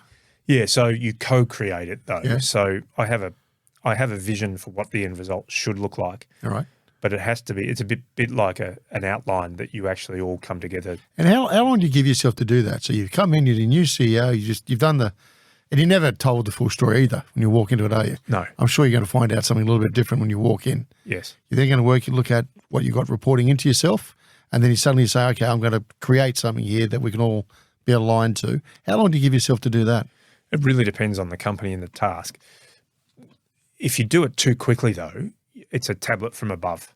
Yep. I'm here now. This is the way we're going to do things. Yeah, you haven't engaged me. Yeah, everyone do it. Yep. So you've got to give yourself enough time. So I think 6 months is there or thereabouts. Okay. Because it allows you to truly listen to all of the stakeholders, your customers, your people, and your shareholders. Sometimes that platform is burning too quickly to wait that long, but you have to genuinely listen, not just so you can listen. So listen, we're going to change this company. We're pretty clear that something's not working as well as it should in this space, but we need to know more about it. Here's a series of surveys that are coming out. It's in your best interest to fill it out. Quite often just the engagement numbers will tell you where you're at. Do the same with your customers, do the same with your shareholders. Then you bring management in, or you bring a slice of a horizontal section of people in. So you have someone from the front line, someone from supervisor, someone from Melbourne, someone from Perth, and you actually have them as your conscience. Okay. And then that allows you to shape and create the outcome, and they all feel like they've owned it. And so when we stand up and say Pacific National now, our P&A is our DNA. Let's play on words. Yep. Everything we do and everything we say links back to this in terms of what's important and how we do it and where we're headed. The vision of Pacific National is to be the most trusted and respected logistics partner. Trust and respect are very big things. And the purpose is to deliver what matters for our people, our customers, and our shareholders, which goes back to the story I was telling before. And we've got 5 pillars that are everyone's job, no matter what level you're at in the company, no matter what your job is. Safety must always come first. People and leadership come. So they're meant to be equal. Safety is more equal than others. Yep. People and leadership. We call out leadership because particularly in companies where you've had long-term employees with an old command and control past, you need to circuit break it. So leadership, the way it used to be done isn't the way it works anymore. So you've got to deliberately circuit break the style of leadership that now works. So that's why we call out people and leadership. The center pillar is customers. So work together, innovate together, succeed together. Community, we operate now in 90 different communities. So that's how we conduct ourselves and behave in a town of 500 people versus how we approach ESG, for example. And financial strength is the fifth pillar. So this is important that for us to be on this whole journey to be strong financially, make money. And then we've got 6 values or behaviours, which are around kindness and gratitude, making things simple, sharing more. And those things matter a hell of a lot because they are now the catch cries. So when all of my leaders say something on workplace now, I say, in accordance with our P&A, we're going to share more with you. And so everyone knows this journey we're on. And so co-creating it, going back to your original question, 6 months is around the sweet spot, but I wouldn't progress until you can convince yourself, do the people we've involved feel like they own it as much as I own it? Can they see their own words coming back at me in this and feel like they've co-created it with me? Because if you don't do that, it's someone else's idea. And I guess the big thing for you as a CEO is what you surround yourself with, obviously. How long do you give yourself when you normally assess individuals? I like to be quicker rather than slower. When I went into Virgin, I had pretty much renewed the leadership team within 6 months. 6 months? Yeah. And that was appropriate at the time, I thought. And it's not necessarily a statement on the competence of those people, but it's really about the direction you're going and alignment. And you want to make sure that it's really important that the teams you pull together aren't just great individuals, but they know how to play as a part of a team. Yep. And know what roles to play and know when to stay in their own swim lane or when to drift over and help. Well, just on that, we also got things called boards. Who sets the vision? Who sets the vision? The vision, so bringing the board and shareholders along the journey is very important. So the CEO and the exec team set the vision? I think it's a combination of the board and the exec team. Okay. I do. You can waste a lot of time if you have a vision that the board doesn't buy into. And so I think it's important that they are equally kept on the journey and they equally feel like they've co-created it. And through that process that we just went through at Pacific National, certainly did it at Virgin and DP World and others, is to explain the importance of, because the real answer, sometimes when you do surveys, people say, we just don't understand our strategy. Drilling into that, if you say, what do you mean by strategy? You'll get 100 different answers, right? But really what it boils down to is people want to know, what am I getting out of bed to do today? And how does it make a difference? So where are we headed? So you don't have to lay your strategy out chapter and verse to your entire workforce. You have to give them direction and purpose. And you can actually, and the simpler the better, in my view, so they can adapt it to their individual role.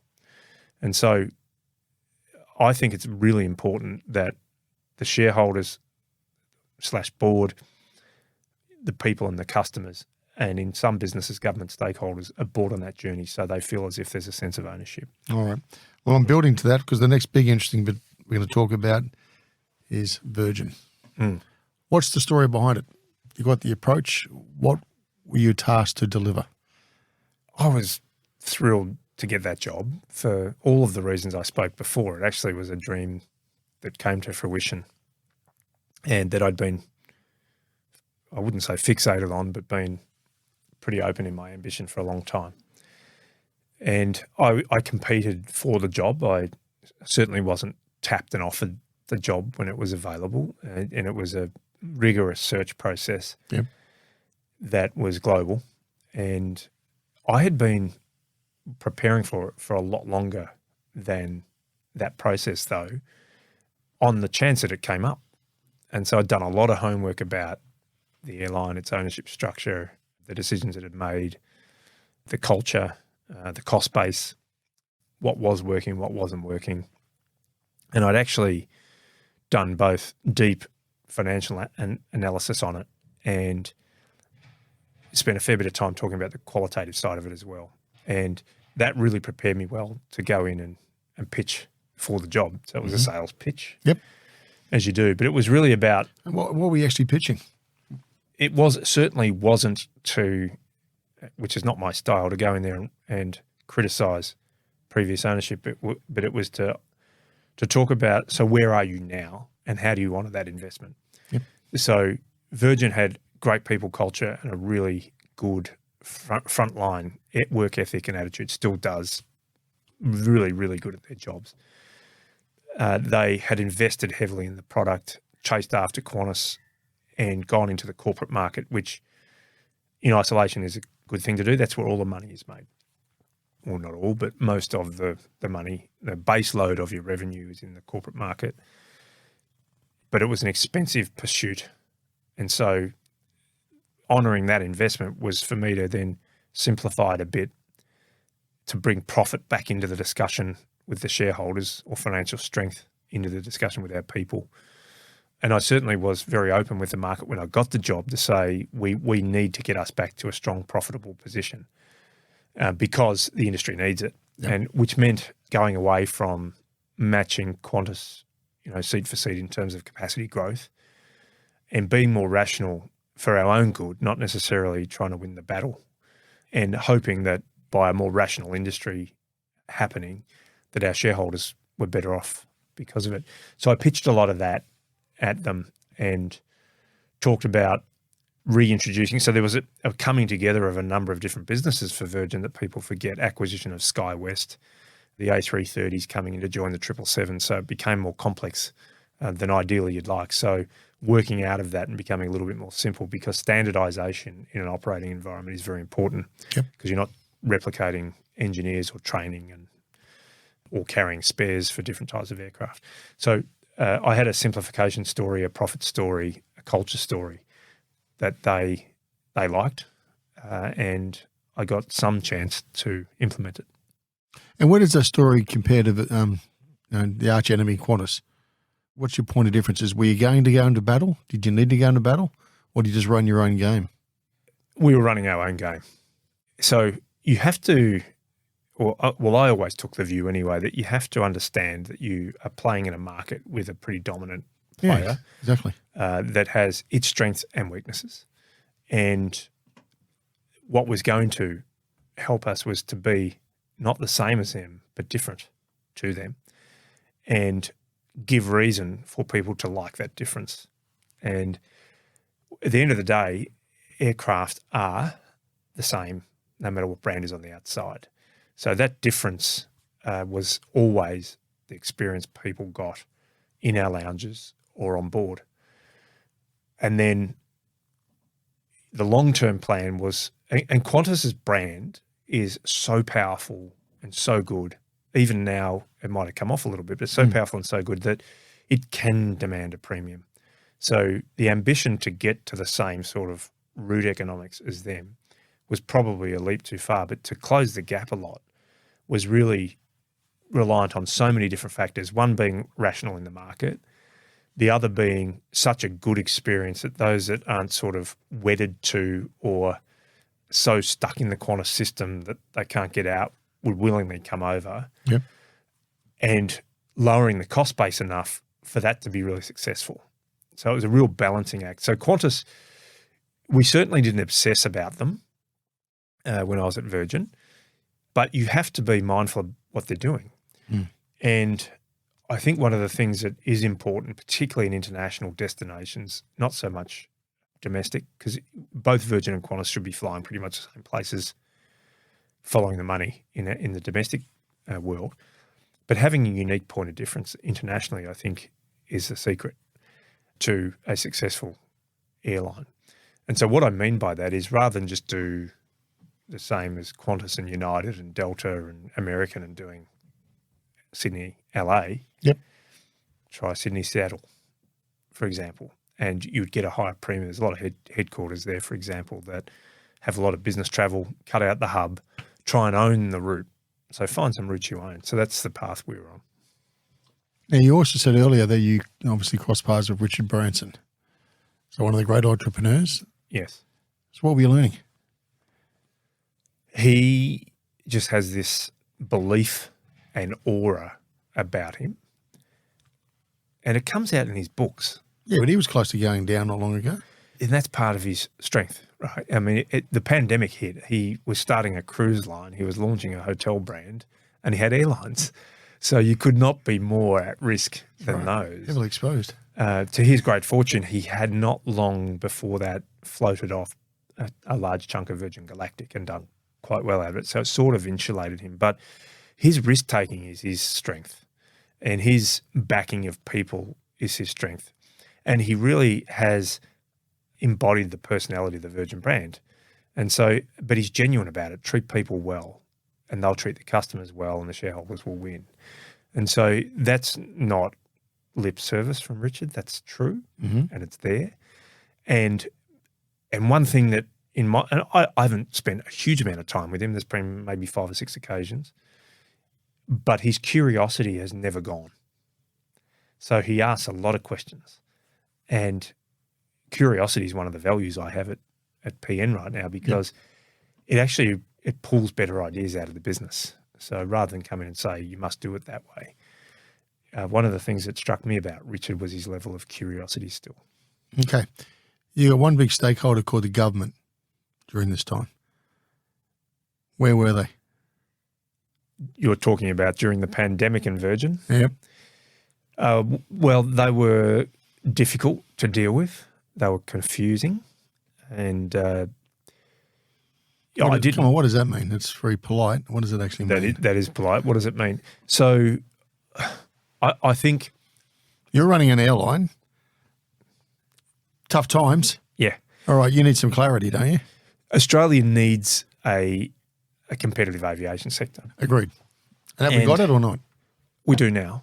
And it is a tough market, especially for small newcomers to come into, but there's still a space for that to happen, by the way. Okay.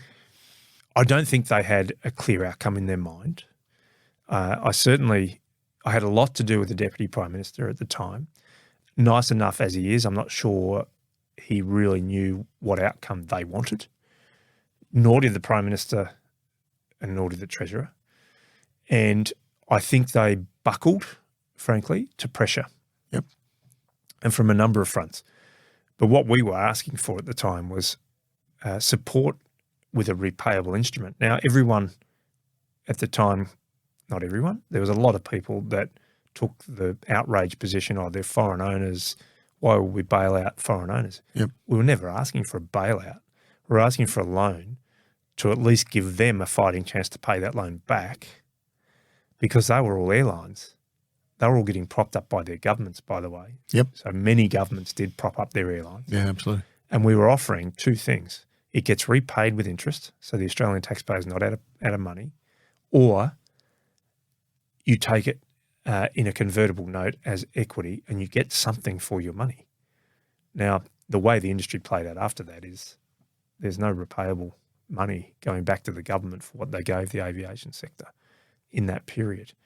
And so it was disappointing that they then pivoted, and I think this was a last-minute thing, and I can't pinpoint exactly why, but they pivoted to believing there was a market solution. And to Vaughan Strawbridge's... So market solution means what? Our market solution was potentially some people influencing or in the ear of government saying, you don't need to step in, let the market sort it out. There's people out there who will jump in. Yeah, take control, right? Take control. And to be honest, that's a brave thing to do for private money, but there's plenty of those out there who do look for opportunities like this to get a bargain basement price in times of uncertainty. Yeah, absolutely. So the possibility existed that self-interest drove that approach to government, and government bowed to it. Mm. Well, were they worried about setting a precedent, were they? They were definitely worried about setting a precedent, and I got that as well. Yeah. But I always said if the precedent is that you're happy to assist without putting taxpayer money at risk long term. So it either gets repaid if the owners of this airline can do that, or you end up with a stake in an airline that's actually going to go back into a growing industry again when things stabilise. Yep. It's not the worst thing in the world. So how long were you CEO before COVID kicked off? So I started in late March 2019. Yep. And the first inkling that COVID was an issue was January 2020. All right. So not long. Okay. Talk us through crisis management then in this play. And obviously every person in the media wants to put their two bobs in as well. So how do you find that day in and day out and the sort of the wear and tear it gave you? It was intense, and it was the topical news item Absolutely. of the day. Everyone's got a view. And at the best of times, a lot of people think they know how to run an airline. So free advice has never been short of coming my way. But this was on steroids, and to watch that publicly play out, and in the fast-moving 24/7 news cycle world we're in now, making sure that you tried to get to my 10,500 staff, it was back then, before they heard it on the news, was a massive challenge. Yep. So that's why communication and frequent communication became such an important element of it. But we were dealing with so much uncertainty, and it happened so quickly, that you just had to, as I said before, make the decisions as they were in front of you. So at some point in time early on in the pandemic, there was a view that, yes, it would hurt us domestically, but as an island nation, we're a bit quarantined from the risk. That's right. I remember that, yeah. And pretty quickly after that, the New Zealand government decided to close their borders. Even when they did that, as a more domestic than international airline, we thought we'll be able to get through this. But then only 4 or 5 days later, the government said non-essential domestic travel shouldn't be undertaken either. And the backside just fell out of our bookings and pretty much dried up. So within weeks of COVID hitting, we had grounded pretty much every aircraft in the fleet globally, and we're operating one flight a day, which is an ATR prop plane between Melbourne and Sydney, the second biggest air route in the world. Yeah, right. Once a day. Once a day. Yeah. And so crisis management in that sense is success in any leadership role is about defining success, giving a vision. It's no different in a crisis. So there's a much more urgent burning platform here, but what's important to us? What's success look like? And there were times where success was turning up the next day and still being alive in a business sense. So let's just get to tomorrow. What are we going to do to get to tomorrow? What are we going to do to get to next week? What are we going to do to keep the airline together enough for the sale process to happen? What are we going to do to make sure that, and before JobKeeper came along, we had to make decisions about standing down our people. Yep. So what are we going to do to make sure they can still earn a living? So we're on the phone to the Woolworths and the Coles and the CommBanks of the world and making sure that there was alternatives for them as well. So it was really about making sure that you had a clear definition of what success looks like in a much shorter time frame, and go about everything you do every day to make sure that that success is possible. And so it was clear to me pretty quickly that our balance sheet wasn't that strong. When you watch $6 billion worth of revenue disappear almost overnight and your cost base is still pretty fixed, it doesn't take long. Qantas have subsequently said they only had 11 weeks of cash left, and they are an airline with one of the strongest balance sheets in the world. Yep. So that's an indication as to how dramatic the challenge was. So looking back, what could you have done in hindsight better, or would you have changed anything? I've been asked that before, and I think there are some things that if you had the information that you have today, back when you made the decision, you would make a different decision. And I remember having to make the Tiger employees redundant, and I think at the same time the international cabin crew, from memory, not knowing JobKeeper was coming. And had we have lasted another 2 weeks in that situation, we probably could have prolonged the option of them staying in the group. Yeah, right. And gotten them JobKeeper at the time. Had we have known JobKeeper was a thing, when we made that decision, it wasn't. And we were, the business felt like a bit of a body with gangrene, and you had to make sure that you saved for the greater good. Yeah, and cut the limbs off. Yeah, and look, all of the staff, even those affected in Tiger or International, they were incredibly gracious about accepting that reality. But it still didn't, in hindsight, feel great to do that. And had I have known back then that that was a possibility, probably wouldn't have gone that hard on that part of the business. But you can't change that. So looking back on that, others will judge how well I or my team did through that process. I know as a team, and I don't talk much about, I haven't been following Virgin much since then. I've been pretty busy otherwise. But we are proud, really proud, that in the circumstances, in the depths of a major pandemic that had no real end in sight, we were able to run a very quick sale process and sell a very attractive story to save 6,000 of those 10,500 jobs. And so But hold on, just on that, Paul, I know you're going to say that. What choices did you have? Are you talking choices in terms of what else could we do? Yeah. So it sounds like you had to do a sale no matter what. I guess it's getting the best price, is it? Well, what was in my mind, Greg, is what I witnessed and experienced firsthand at Ansett. So I remember talking to Vaughan Strawbridge and the broader team at Deloitte, who came in and did an outstanding job. And we were talking to the usual suspects, so the Quartermenthers and the McGrath-Nichols. Yep. We had PwC and Deloitte in. We chose Deloitte for a number of reasons. One, because in the early days, before we were certain we were going into voluntary administration, we wanted some insolvency advice, but we didn't want to give away the game. And if it's McGrath-Nichol or Quartermenther, that's all they do. Yeah. So it was easier to say, yeah, we're using Deloitte for all sorts of things. Right? Yep. So that helped us. That makes sense. Keep the wolves at bay a little bit. Yep. But one of the things I said to them is, based on my experience at Ansett, it was a painfully slow, poorly communicated process. And I don't want that. If you want to come in here, because I don't think it helps us save the airline. The longer this goes, the more dire it is. So the alternative to selling it was liquidating it. And that was predicted by a lot of people. And so when Vaughan and John and Richard and Sel came in from Deloitte, one of the most emphatic points I made is, you will get this gig, and in their world, this is a big gig. Yeah, absolutely. It's exciting, right? Because it's good for their brand and should be good for their brand. They did a great job. But in their world, they really wanted this. My influence on who it goes to, because it wasn't all my call either, by the way, is on your ability to get in and get out as quickly as you can and get us back to a more bright future. And that is a very quick sale process or a very quick restructuring process. And we had, I believed, created a very good plan for the airline. Without the voluntary administration process that can pretty much reset all the rules, that would have taken about 5 years to work through.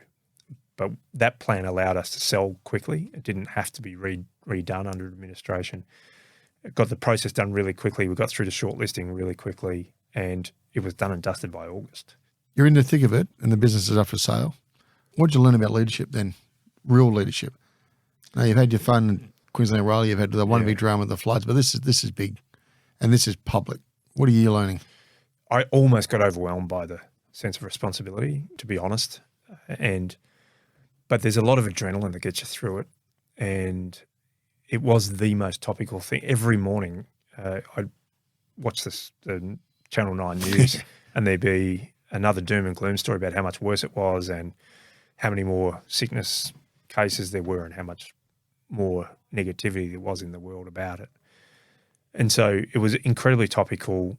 The adrenaline got me through a bit though. But I think the thing I learned was, if you are good leadership in a crisis does not happen by chance. It's preparation. And the preparation around airlines are really good at crisis management in an operational sense. You rehearse it time and time and time again. Qantas are brilliant at it. Virgin were brilliant at it. And it's just for that black swan operational event. That is translatable to a more broad economic global crisis like this. Not entirely, but it does set you up well. What set us up really well is that we had the radar, which is their version of the P&A, which talked about the things that we prioritise above all else. And it just set the scene for, in that, communication was always important. In that, caring for our people was always a massive factor of that. No matter what, no matter how tough it gets, let's make sure that people are treated with respect. Make sure that safety is always number one. So all of those things that we in our radar, which at the core of it was to be the airline people truly love, right? Not just like, truly love. So let's make sure we're that to everyone, even during the crisis, right? So that guided us. We were well prepared. We had a strategy for the airline and we were well trained in crisis management. And in that, we fast-tracked. It was in the pipeline, actually, to go with the Meta product, the workplace product. Okay. And we got our IT, we brought the IT guys in, and to their great credit, we said, you haven't got 6 weeks longer to get this in. We need it in tomorrow. And so we launched it in the middle of the crisis and everyone joined up to it. And so what I learned is that calmness is very, very important. So if you are the guy, calmness matters a lot, because if I can't hide panic or hide stress, how can I get them to believe that I'm heading us in the right direction? So a lot of energy actually went into being calm. Even the tone that I talked, making sure I didn't get too animated, was a big part of that. Making sure that there were key messages, no matter who the audience, that was repetitive throughout the entire thing. Yeah. So even if it was an Alan Jones interview on 2UE or the ABC Breakfast Show or Carl Stefanovic or any of those journalists, always think your people are watching. So as well as jumping on workplace, weave the messages to your people through the media. So that was very important learning there.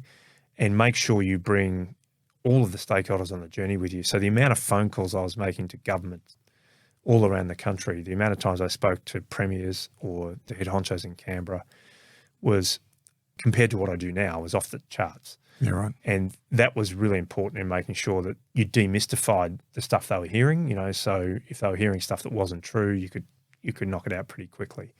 So calmness, clarity, definition of success in that circumstance. So the time frame of that success period is very short compared to your normal vision, but make sure you're clear with a definition of success.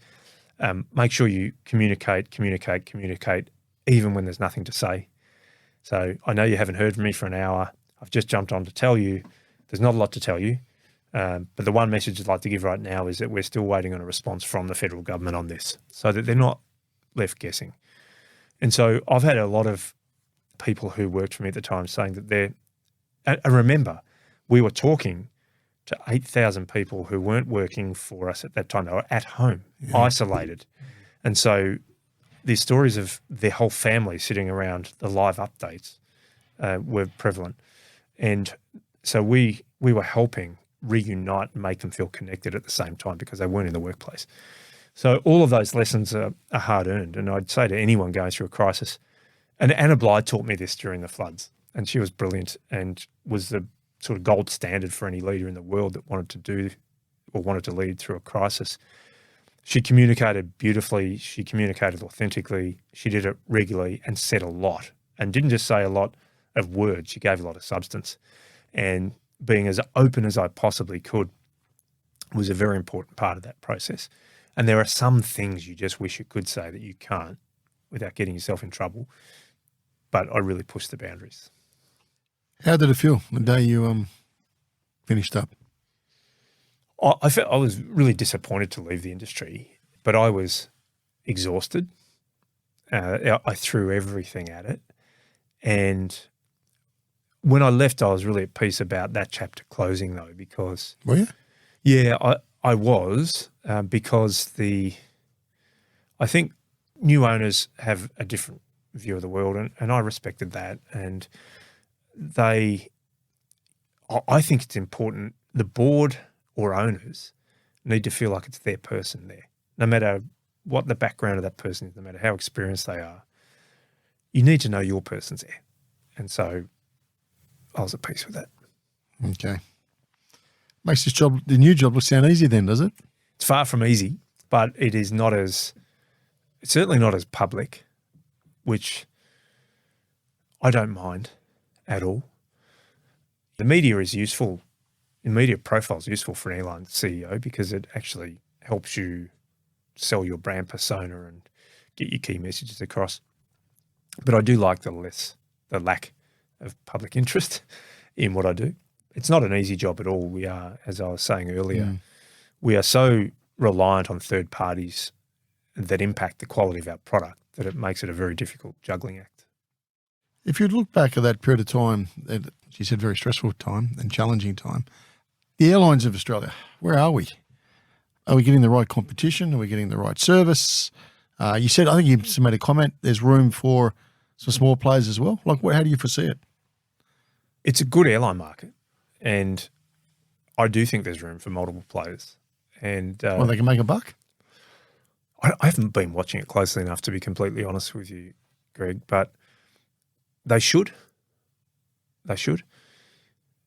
The Melbourne-Sydney route is the second busiest in the entire world. Yeah. And I think there is room for certainly more than one, and it should be competitive. I think what you'll see is, I mean, you've got Bonza in the market now as well. I think you'll see some unique city pairings come out of it, and I think some will work and some won't. But I think that's going to make things, or gives choice to the consumer. That's for sure. Paul, in all your years of experience, you've had the opportunity to work with some very good people, and there's obviously horses for courses and different times. But is there any particular type of individuals or traits that you look for when hiring? It often depends on the task that you collectively need to do as a team. But as a rule, I like to surround myself with diversity. And that's just not the normal description of diversity. It's different thinking, different ideas, different experiences, something that can bring maybe a more creative idea into the discussion. I also like people who respectfully challenge me or are prepared to have a curious debate as opposed to just doing what they think I've told them to do. Because you'll say something like, I reckon we should do this for our customers, and then bang, there's a whole process through the company where there's a trail of destruction behind something that was a throwaway comment I said that I'd really prefer someone to go, we could do that, Paul, but this would be the consequence. Why don't we do this thing and get the same outcome? I'd prefer that person to push back. I also look for really look for leadership style. And the fish rots from the head is a phrase that is really apt. And as a CEO of multiple different companies, you realize the impact I can have as a CEO, either negatively or positively, just by things that I say or things that I'm seen to do, and by the way I lead. And so the standards are set in an organisation by the CEO. So I also want, and that's passed down through leadership. And so I truly believe that we set the example. And there's that old phrase, Greg, lead by example. I don't like it because people have led by example. Often it's a horrible example, and that's teaching people that to get ahead here, you bully, you backstab, turf protect, not the right message. So I actually look for people who have a really good, genuine, authentic leadership style where I see the exact same version of that person that the people and peers see. And you have to measure that. Consistency. Yeah. So I really have learnt to dislike in my career situations where I've discovered that I'm seeing a very different version of a person to what the people that they're responsible for leading see. And inevitably, not always, but inevitably, I'm seeing a sugar-coated fake version. Yeah. And they're seeing the real person. Sometimes I'm a bit harder on that person than their people are. I'd prefer it that way. Good, you're putting more time into leading them than managing me. Yep. But I really want to see consistency in the version of that person. Okay.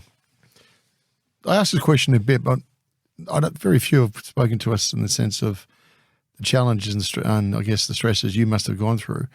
But during that period, out of interest, when do you take time to think?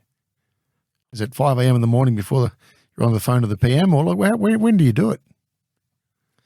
You've got to consciously do it. It's easier in normal situation to prioritize time out. But in that process, I found myself actually getting really overstimulated by my Apple Watch and my phone. It was buzzing relentlessly. It's adrenaline or what? There is actually something called smartwatch anxiety. And I only know this because I went through it. And so I'd be sitting in a meeting focused on one thing and it'd be buzz, buzz, buzz. And it would just make me, I had this mental pile building up in my head that made me think, what else? And it would stress me out instead of focusing on that point in time. So you have to, and I do it fairly well or better now, where you say, I'm just going to shut that time off for meditation or sitting in the sun or contemplation or just staring, getting off the screen. It's a real trap with the iPhones. Turning off all the notifications.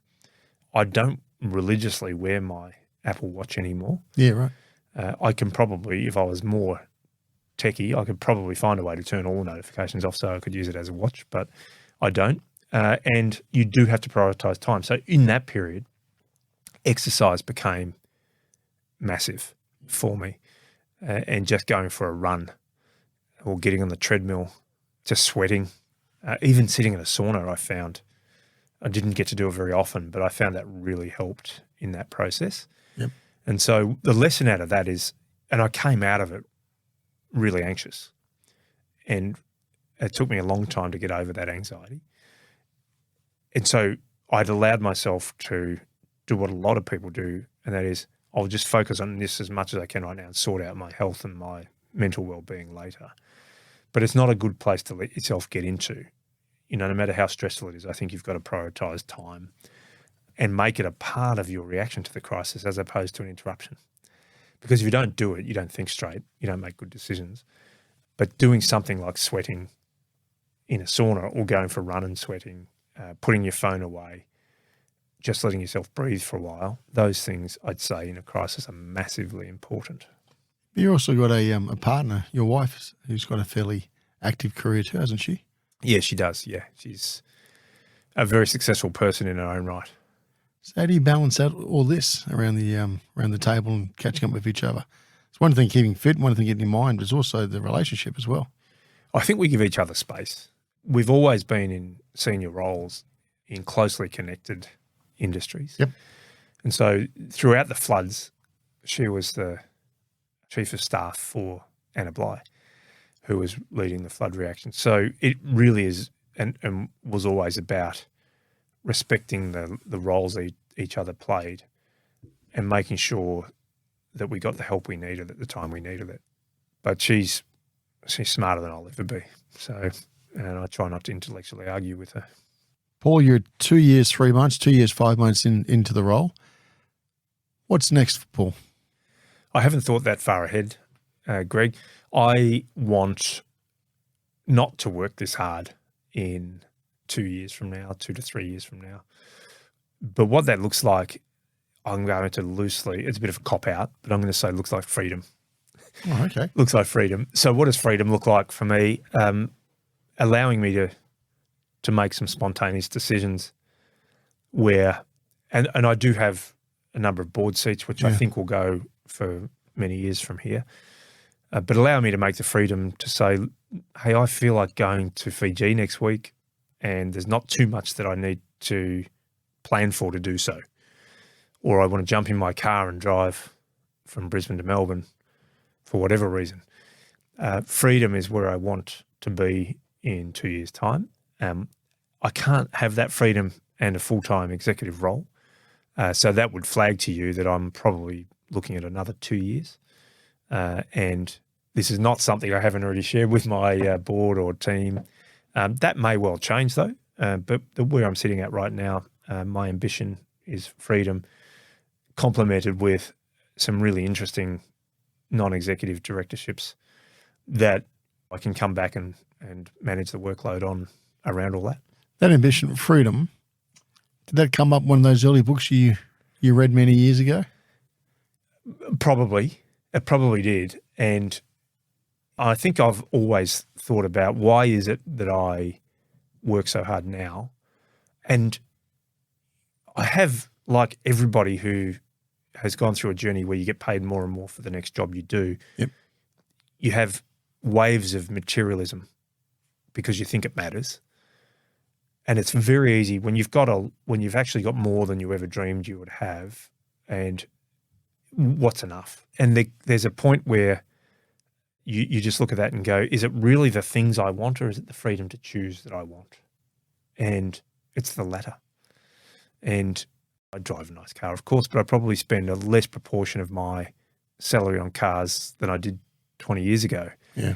Far less, and it matters not to me what people think about what car I drive.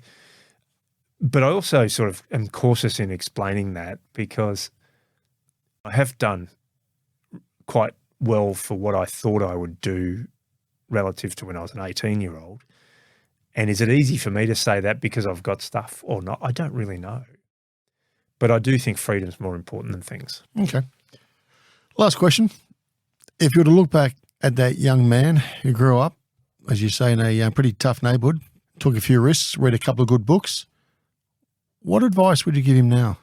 I've answered this question so many times in my life, and I'm not sure I've answered it at the same time twice in a row. What advice would I give? I would say don't sweat the small stuff. Don't overthink things. Stick at the process. And the advice that, I give people now, I believe is useful advice because I didn't do it properly. So there were times where I didn't focus on the job at hand and think that's the best way. If I do that really well and stand apart, that's the best way to go the next step. I'd be thinking, how do I convince this person above me that I am the best person, even if I'm not doing that job well? Yeah. And that never worked for me. It wasn't until I decided, hey, just do this one thing real well right now, that I actually started going up the ladder. I would give that advice to anyone right now. I was watching a little short interview with Barack Obama. Oh, yeah. And he was asked, what do you look for in a really effective executive or advisor? He says, people that can actually get things done. Not people that can think and articulate the problem really well or analyze the problem really well, but who can actually start and finish something and do that job really well. And I think that's really good advice.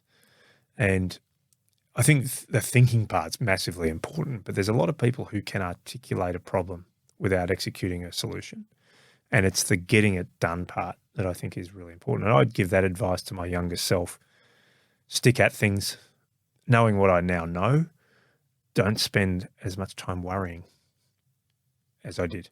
Well, that, Paul, it's been a real pleasure today. Thanks for joining me. It's been a pleasure. Thank you so much, Greg. You've been listening to No Limitations.